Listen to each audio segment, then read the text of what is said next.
In the 5th century AD, Britain was the last bastion of Celtic culture in Europe. But even this island stronghold would soon be under threat, and the Britons of the Age of Arthur would soon find themselves swept up in an era of chaos, invasion, heroism, and loss. Welcome to our final video on the history of the ancient Celts, where we will cover the story of sub-Roman Britain and the Anglo-Saxon invasions that followed. Do you think you're strong and wise enough to change the fate of the ancient Celts? The sponsor of this video, Humankind, will give you a chance to test this. Humankind is a turn-based historical strategy game from Amplitude Studios and Sega that you can purchase on Steam, the Epic Store, Stadia, or Xbox Game Pass. In Humankind, you'll be creating your own history by making a unique civilization from a combination of more than 60 historical cultures. Start as a tribe in the Neolithic era, transition to the ancient period as the mighty Babylonians, become the classical era Celts, add Mongol civilizational traits in medieval, and round it all up with British attributes in the early modern period. There are near endless combinations of civilizations. In Humankind, you'll face historical events, take impactful moral decisions, make scientific breakthroughs, discover the natural wonders of the world, or build the most remarkable creations of humanity. Each match is historically authentic, but it's you who decides how to combine the cultures to build your own vision of the world. Every decision you make, every technology you research, every battle you win will build your fame, and the player with the most fame will win the game. Unlike many other 4X games, Humankind does not only have a great strategic layer, but also offers very interesting tactical battles that take place right on the map. Create your avatar to lead your empire, customize it as you progress, and challenge strangers and friends alike in multiplayer games up to 8 players. Ads like these support our channel immensely, and we really like the game, so support Humankind and buy this genuinely unique game via the link in the description. In 410 AD, Alaric and his Goths became the first foreign army to sack Rome since Brennus and the Senones Gauls did so 800 years earlier. That same year, the crippled empire pulled the last of their legions out of Britain, never to return. And for the first time in 400 years, all of Albion, for better or worse, was free. The centuries immediately after this departure are known as sub-Roman Britain. As the Romans took with them their habit of thorough record-keeping, this era is largely shrouded in mystery. One thing we know is that even after centuries of Latin occupation, Celtic society was alive and well in Britain, enjoying a better fate than its continental cousins. From Cornwall to the Forth Clyde, the language of Queen Boudica survived as a variety of P-Celtic dialects, broadly classified as Common Brythonic. Meanwhile, the Q-Celtic tongue of Gaelic continued to thrive in Ireland. Finally, in the Scottish Highlands, the Picts howled their war cries with words that distantly related to the tongues to their south. It is also likely that in more urbanized areas, a form of Latin was still in use as one of the many remnants of Britain's recent imperial past. Indeed, many Britons had grown exceedingly accustomed to Roman comforts, and those habits persisted even after Rome's departure. But how Roman was sub-Roman Britain? Robin Fleming, author of Britain After Rome, poignantly describes this post-imperial world to us. In the year 420, there were still people in Britain who had been born in a world shaped by the structure of empire, people whose early lives had been ordered by Rome's material culture. There were those whose childhood dinners had been served on pewter and glass, and middle-aged men who had been raised in heated villas. Britain had once been connected to a continent-spanning empire whose infrastructure brought them the luxuries of Italy, Egypt, and Syria, allowing many Romanized Britons to enjoy an aristocratic station in countryside villas and wealthy cities. But when Rome left, so too did the means to make this way of life possible. Archaeological evidence suggests that in the 5th century, the old world order began rapidly collapsing, as former Roman cities either drastically shrunk in size or became ghost towns, while the majority of the island's villas were abandoned. As Romanitas decayed, older Celtic traditions emerged from its carcass. Some Britons seemed to have moved back into ancient Celtic hill forts, which had stood abandoned for centuries during Roman rule. This massive shift in standard of living probably hit the south and east the hardest. The transition was probably easier for the Britons of the north and the west, who had never been particularly Romanized. It also stands to reason that the Picts and Gaels, who for the most part had always been on the outside looking in, barely experienced any change to their daily lives in this era. However, we should be mindful of the possibility that the Roman lifestyle did not vanish from Britain as quickly as previously thought. The archaeological record suggests that in the 5th century, traders from as far away as Byzantium and North Africa still braved the long journey, most likely due to the island's valuable tin deposits. It is therefore likely that, for a time, some Romano-Britons used this limited foreign trade to maintain a pale imitation of Roman life. Material culture was not the only aspect of Celtic society undergoing a metamorphosis. In centuries past, Roman Britain had been a land of many gods. Native Celtic deities were worshipped alongside Greco-Latin ones, while gods from the furthest edge of the known world established mystery cults in Britain. These included Isis, an Egyptian goddess, and Mithras, an Iranian god, who became popular among Romano-British soldiers. However, by far the most successful religion the Romans introduced to Britain was that of the Levantine carpenter. Christianity arrived on the Isle as early as the 200s AD, and by the time Rome abandoned Britain, had become the dominant religion. While the cross spread rapidly through the British Isles, those who lived there never truly forgot their polytheist roots. Even under the pressure of increasing Christian zealotry, pagan cults probably survived throughout and beyond the 5th century. There may have even been some druidic circles still practicing their occult rites in secluded groves, longing for a return of the old ways. Many Celts also incorporated the rituals of their ancestors into their newly Christian lives. One example of this lies in Ireland, where the spring goddess Brigid was rebranded as the exalted Saint Brigid, patron of Ireland. Her feast day coincides with Imbolc, a pagan festival celebrating the coming of spring. Other pagan rites survived Christianization as well, such as the balefires of Beltane and Samhain, where Brythonic and Gaelic peoples alike would thin the lines between themselves and the other world, known either as Anwin or Tin Anyog, the land where the fairy folk dwelled. In the wake of Roman departure, Britain became a patchwork of petty kingdoms. Remarkably, many of these kingdoms appear to have been formed upon pre-Roman tribal lines, as ancient Iron Age identities re-emerged. Most of these realms are poorly represented in the historical record, but others, such as Powys, Dumnonia, Gwynedd and Strathclyde, are better attested to by virtue of having endured well into the Middle Ages, as opposed to the ones extinguished much earlier on by a certain wave of Germanic migrations. Our main primary source on the wars of this era comes from an early 6th century monk known as Gildas.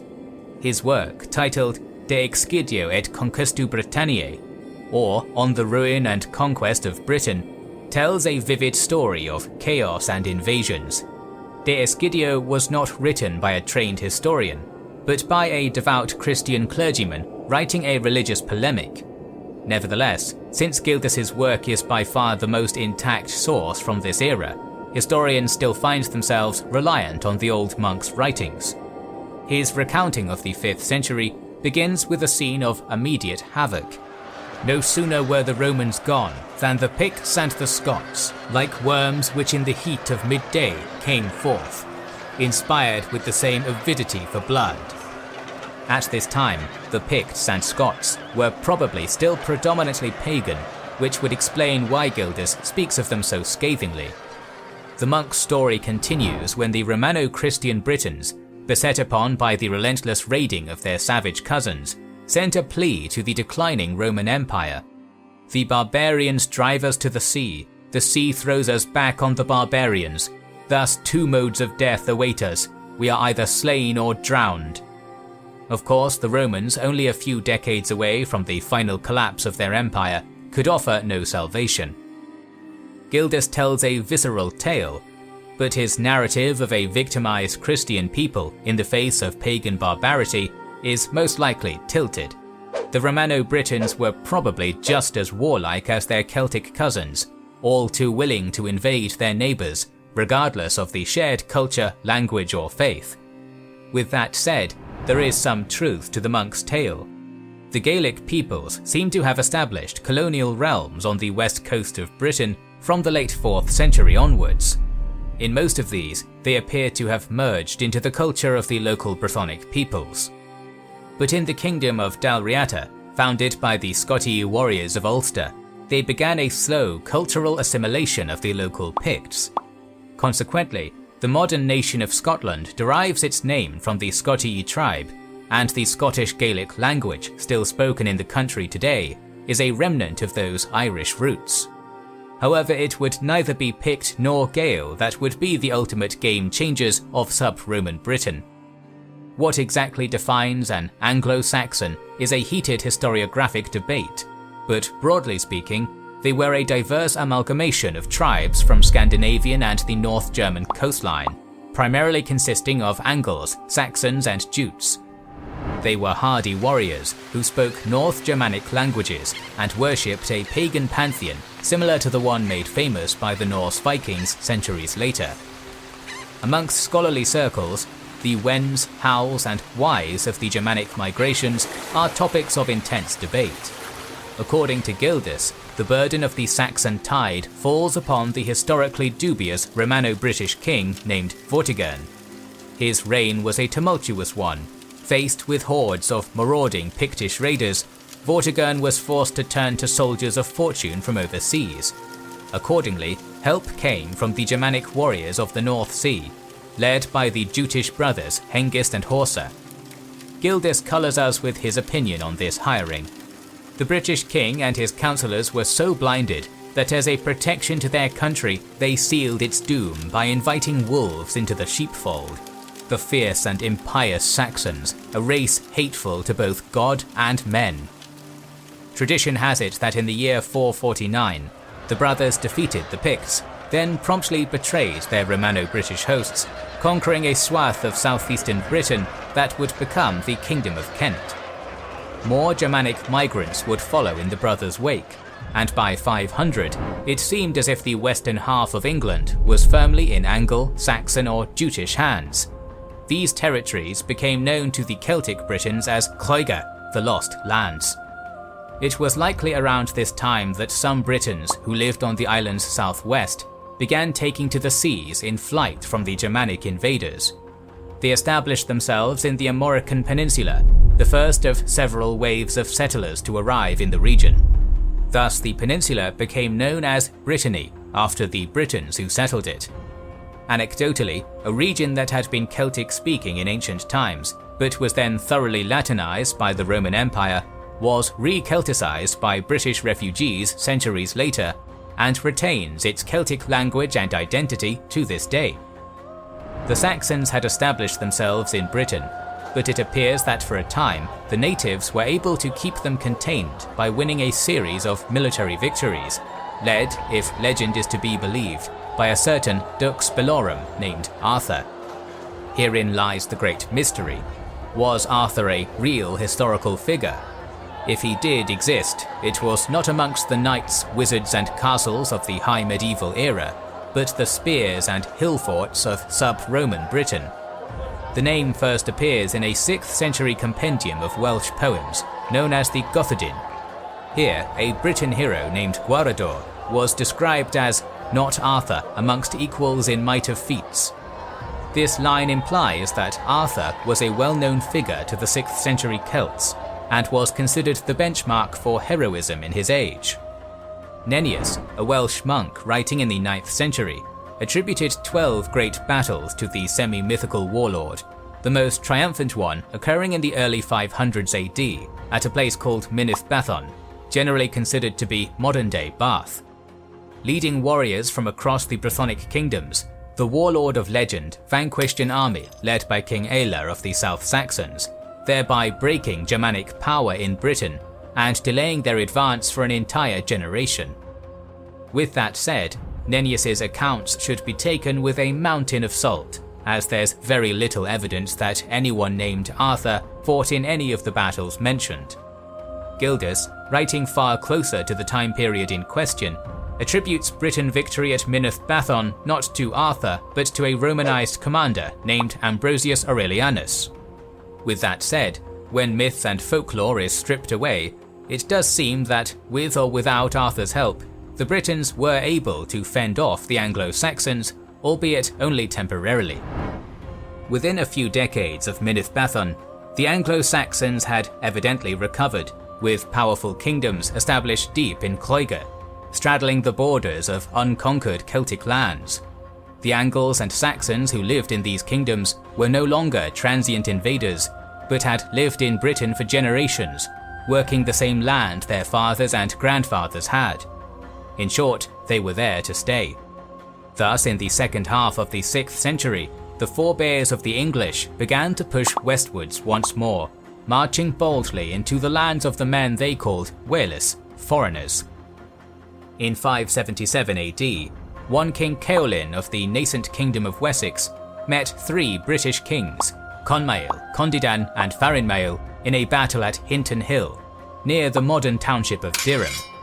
The Saxons routed the Celtic warriors, and as a result, Ceawlin was able to expand his territories right into the Severn estuary, severing the land connection between the Britons of Cornwall and Wales. This invariably led to a cultural drift between the newly separated Celtic territories, resulting in the common Brythonic spoken in those regions evolving into the separate languages of Cornish and Welsh. A few decades after the triumph of Saxon Wessex, the Angles of the north began a campaign of their own. King Ethelthryth of Bernicia carved a bloody path of conquest deep into northern Brythonic kingdoms like Reged, Elmet and Gothedin, and crushed the Gaelic king Adain mac Gabrain at the Battle of Dexystan in 603 AD, establishing the Angles as the most dominant people north of the Humber. It must be noted that, in the land conquered by Germanic peoples, native Celtic culture was likely not entirely wiped away. The names of English kingdoms like Bernicia and Kent have Celtic origins, and some Briton blood likely ran through the veins of their earliest kings. The remains of brooch jewellery found in early Saxon graves have shown that the early Germanic settlers borrowed from the artistic traditions of the Britons. As for the Britons themselves, those who lived in the Cloyga were slowly assimilated into Anglo-Saxon culture over many generations. The line between Saxon and Celt was often more blurred than we think. Nevertheless, a frontier still existed between communities who spoke Old English and communities who spoke Brythonic and Gaelic.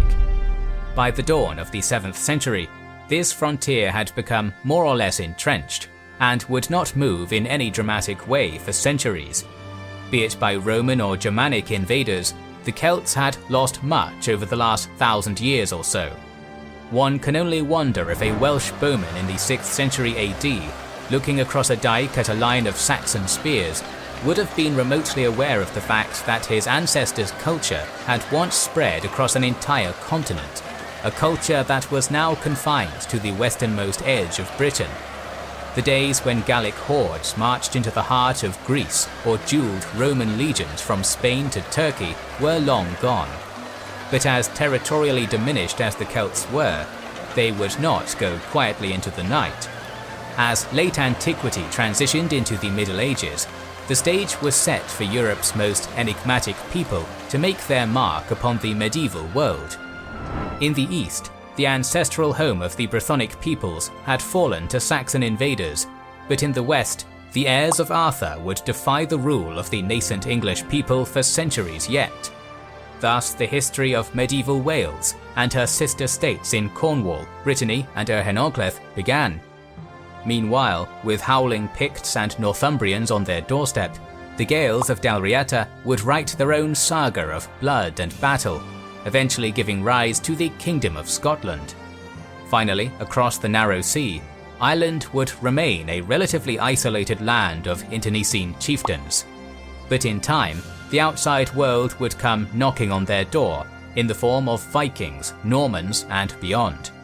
Indeed, the story of the Celts is not yet over,